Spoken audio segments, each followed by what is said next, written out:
बाबू का करी ले रहुआ? लो फ्राई छोड़ के और का हुई?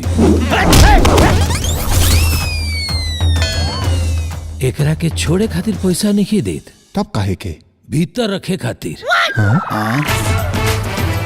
हमरा अंदर जौन डांस की कला बाना, ओकरा के निखारे खातिर हमके आपकी शिक्षा की जरूरत बा।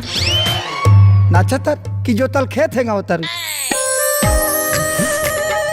केहू से प्यार हो गइल बा, ई कैसे पता चलेला? तोरे दिल के गलती बा कि मोर दिल के गलती बा, तोरे दिल के गलती बा कि मोर दिल के गलती बा।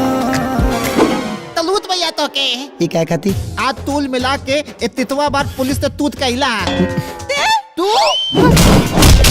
इनकरा के पहले से जाने लूका? अरे गुंडा गुंडा हम और गुंडा ऐसे तो बाहर बहुत बड़का गुंडा बनेला और यहाँ अपना मम्मी पापा के सामने हमरा से दो शब्द बतियावे में तोर फाटा था। फटा था। पियाज के मुस्की हमरा लागे लावे जोड़ रे सखी, पियाज के मुस्की हमरा लागे लावे जोड़ रे सखी।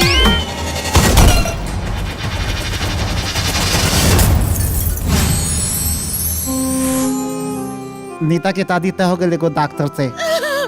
हाँ तो इहो मास्टर साहब के जीवन के सचमुच कलंक के बारे। मोरा पिछू वरवा जमीरिया पतवा के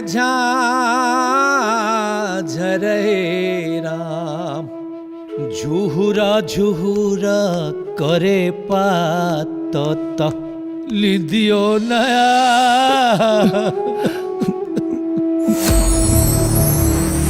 निशा और डॉक्टर साहब की जोड़ी ना एकदम राम सी तनियन लगी। खुश रहनी हम ता खूबे उनका के पाके, कहले रहले रखी जान डोली सजा के। अब जील हमरा बिना सनूरावा के कर हराम जी और के करा घर जाता। बेटी के बाप जब अपना बेटी के ब्याह कर लाना तो अपन जमीन जायदाद बेच के पूरा दुनिया का खिया देला, खाली ये खाती कि लोग का कही, भले वो बर्बाद कहे ना हो जाए। सनूरावा के कर हराम